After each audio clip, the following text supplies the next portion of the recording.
Paz do Senhor, meus irmãos, a paz do Senhor esteja com todos. Eu estava morrendo de saudade de vocês, desse projeto abençoado de Deus. Gosto muito, muito obrigada pelo convite. E eu quero ler com vocês aqui a Santa Palavra de Deus.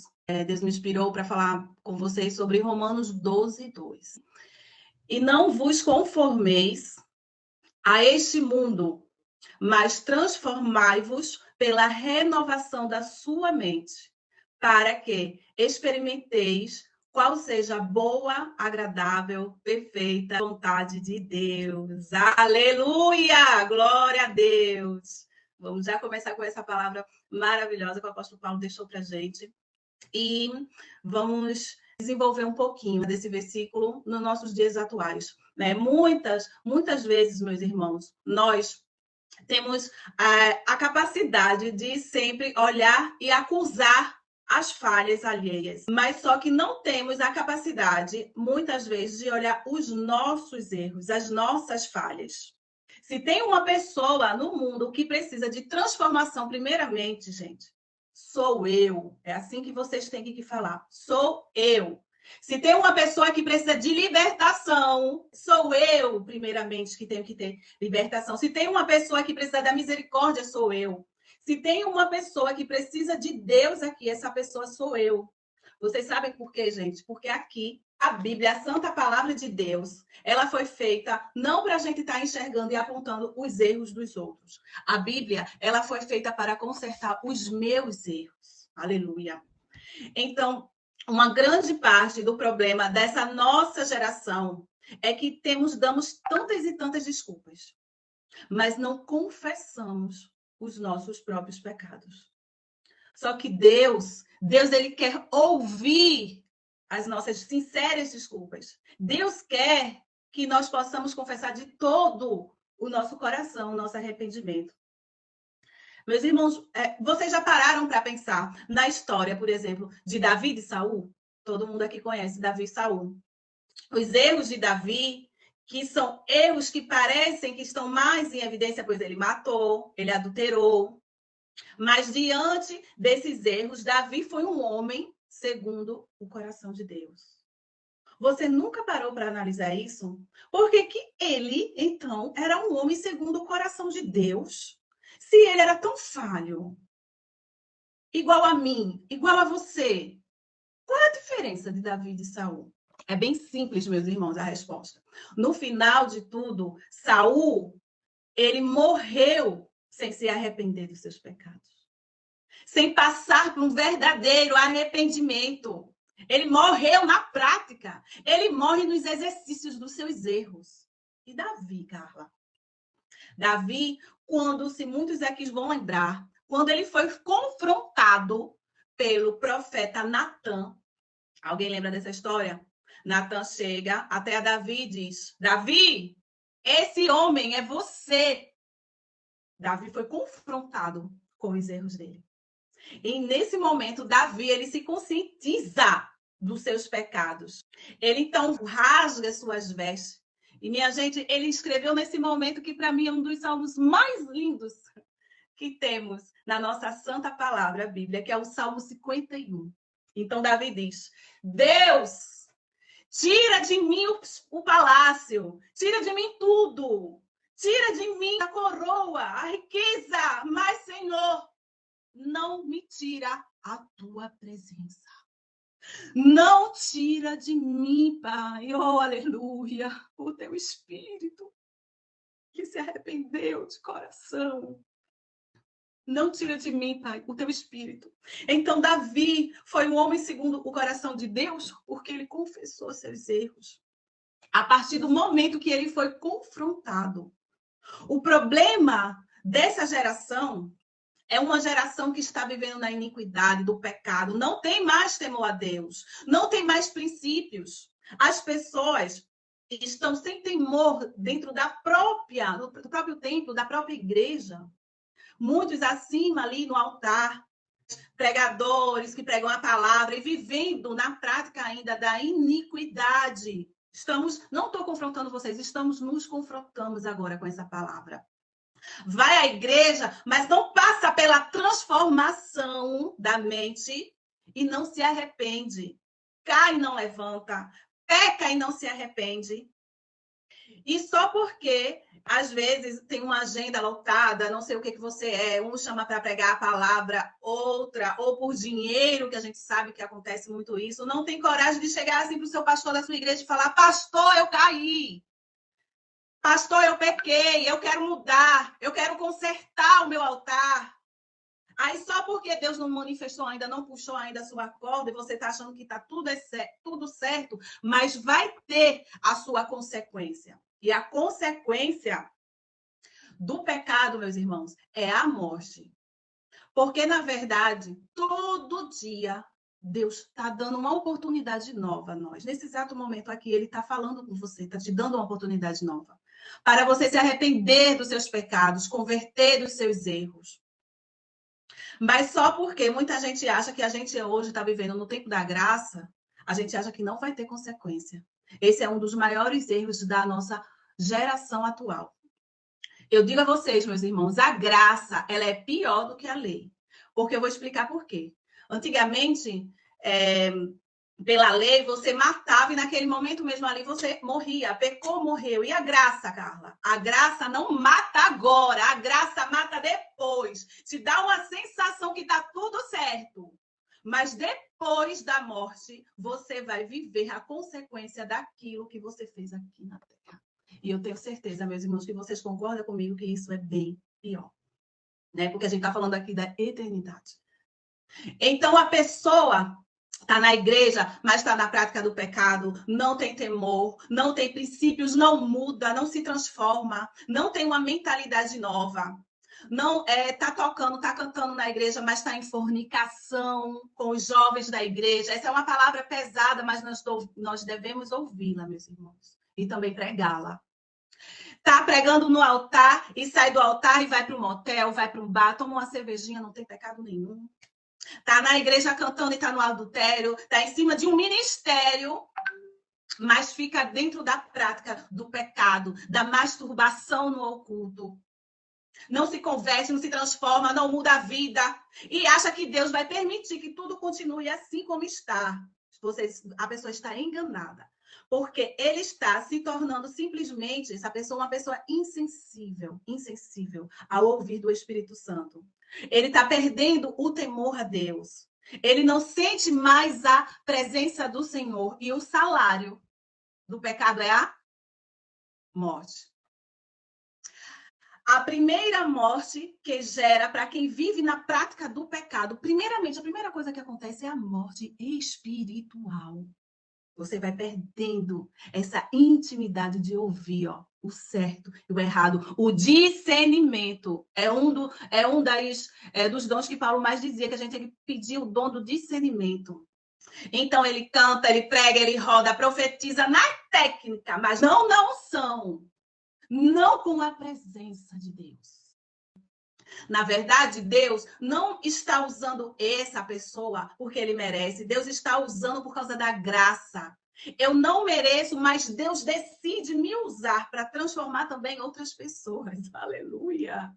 Não é porque eu mereço, Carla, não estou aqui, não é por mérito meu. Deus está me usando porque alguém aqui nessa sala precisa ouvir essa palavra. Porque alguém precisa receber. Então, não é mérito meu, não é o que eu fiz, é o que Jesus fez. Aleluia. Eu vou falar mais uma vez, meus irmãos. Eu disse que não é aquilo que eu fiz, e sim aquilo que Jesus fez na cruz do Calvário. Portanto, na graça, meus irmãos, dá para você pregar em pecado. Dá para você cantar no pecado. Na graça dá para você tocar no pecado. Na graça dá até para você profetizar no pecado. Mas tem só uma coisa. Não dá para você entrar no céu com pecado. Aleluia. Uma geração que não se arrepende. Não se arrepende. Caiu? Vai lá na tua igreja e procura o pastor da sua igreja, da sua congregação. E confessa a sua tentação.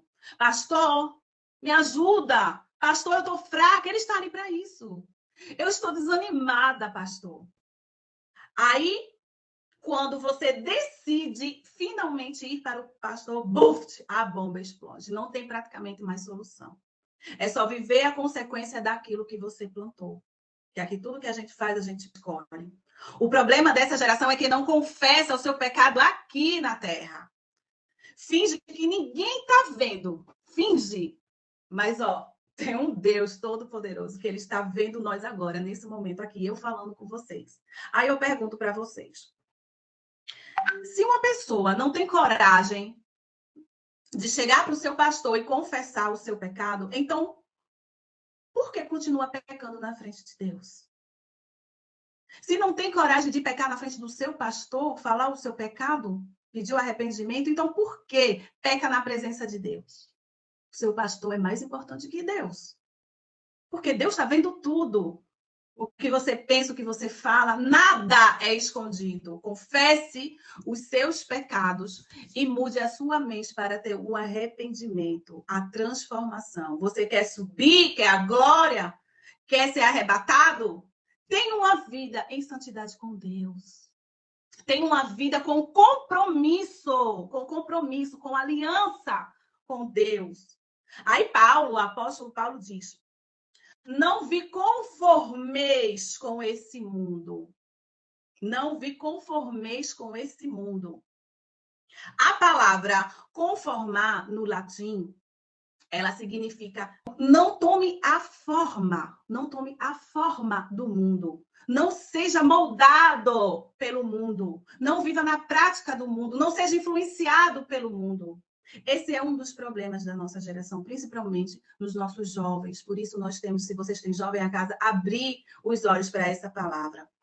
Aqui eu estou sendo bem curta e grossa, né? Mas com o discernimento do Espírito Santo, a gente consegue conversar com os nossos jovens. Eles estão fazendo tantas obras maravilhosas. Quando o Espírito Santo passa a entrar dentro deles, eles fazem maravilhas. Porque a nossa geração deixa o mundo todo entrar na igreja, mas não deixa a igreja entrar no mundo. Que será? Uma geração influenciada por futilidades que vai só enfraquecer a tua fé. Não consegue libertar as pessoas que estão lá fora com a palavra. O problema é que a gente quer pregar para eles, mas a gente não consegue ser exemplo para eles.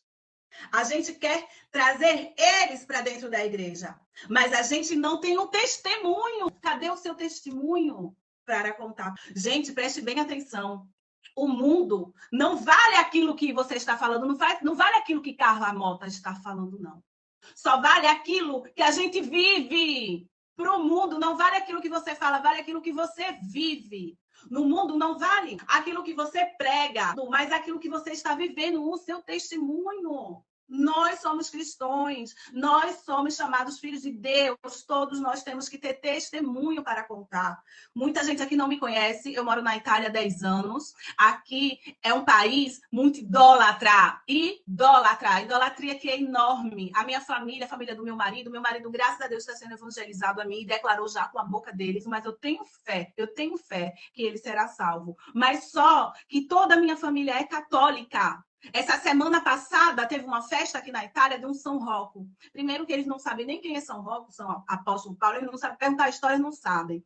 Mas nesses 3 anos da minha conversão, eles viram minha mudança no meu modo de falar, no meu modo de agir nas redes sociais, no meu modo de me vestir, no meu modo de me portar. E isso traz curiosidade do ímpio.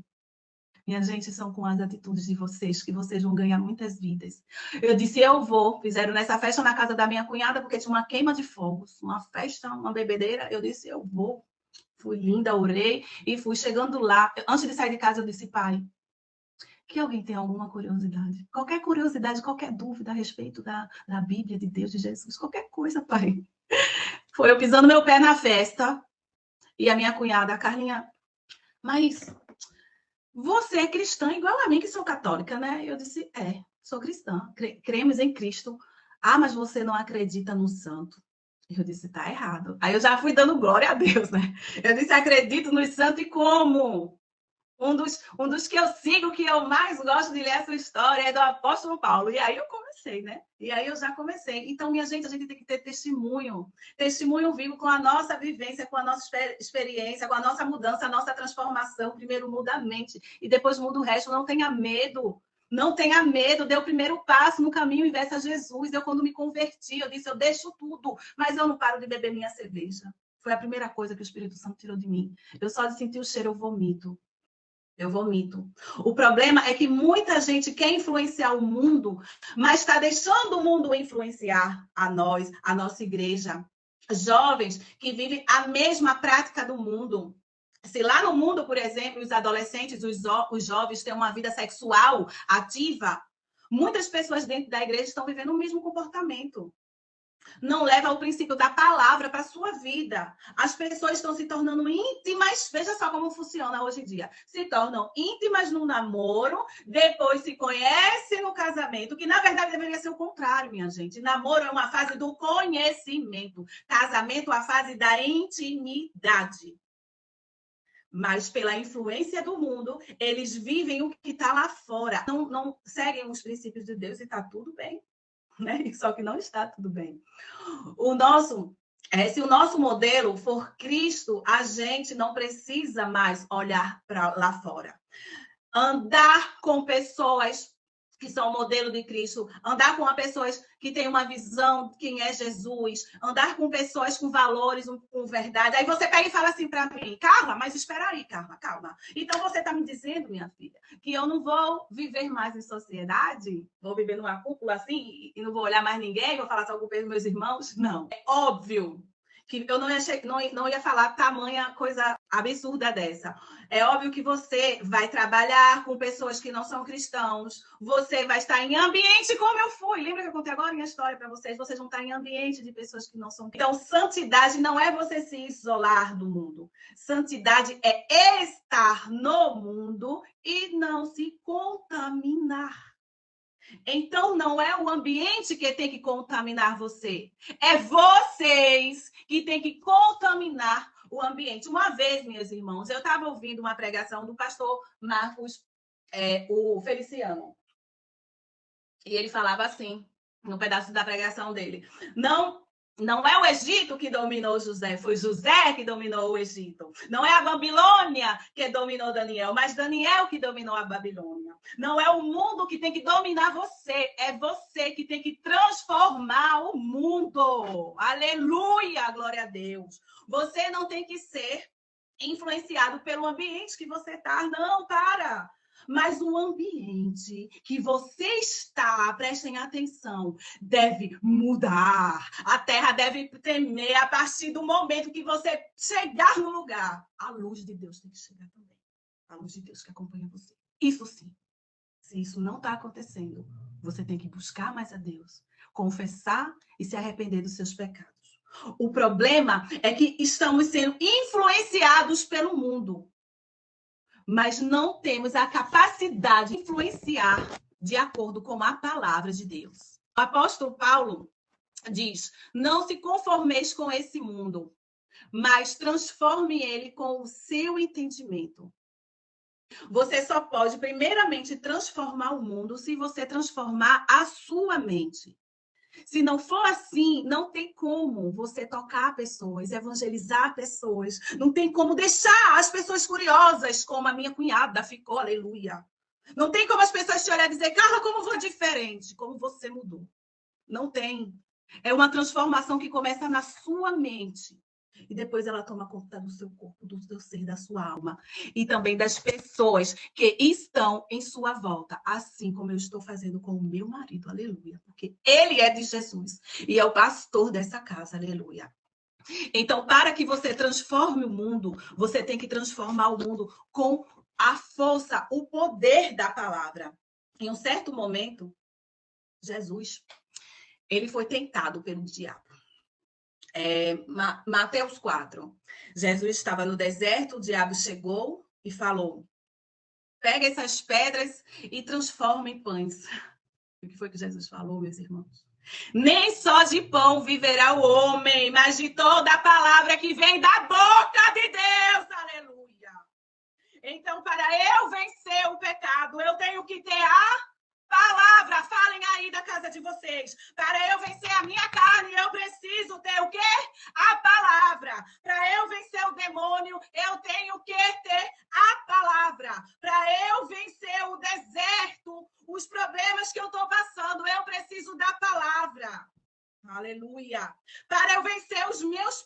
transformados, eu preciso ter a palavra de Deus. Porque é a palavra que vai gerar essa transformação na minha vida, meus irmãos. Se não tiver a palavra na mente, o mundo, as circunstâncias e principalmente você não irá mudar. Não irá transformar. Um pouco antes de Romanos 12, no capítulo 10, Paulo diz que a fé vem pelo ouvir. E ouvir o quê? A palavra de Deus. Então, meus irmãos, cada vez que eu escuto essa palavra, maravilhosa esse versículo, a palavra é alimento, a palavra é minha fé, está edificando também o meu espírito. Esse momento aqui com vocês, eu estou me edificando, vocês também. Cada oportunidade que a igreja te dá. O meu irmão Glauber, Carla, eu preciso de você daqui a 3 meses, viu? Ele me procurou 3 meses atrás. Eu tô. Se você tiver oportunidade na sua igreja, segunda-feira é culto de oração, terça-feira é doutrina, no domingo é o culto, vá. Se edifique, assista. É a palavra santa de Deus que você está ouvindo, ouvir. Vem pelo ouvir a palavra de Deus, assim você vai se transformar, porque você está se alimentando da fé, edificando o seu espírito. E somente assim, meus irmãos e minhas irmãs, vocês vão ter força para transformar esse mundo. Aleluia. Eu agradeço a minha riquíssima oportunidade. Muito obrigada. Que essa palavra tenha entrado um pouquinho assim no coração de vocês. Eu já estou dando glória a Deus. Amém?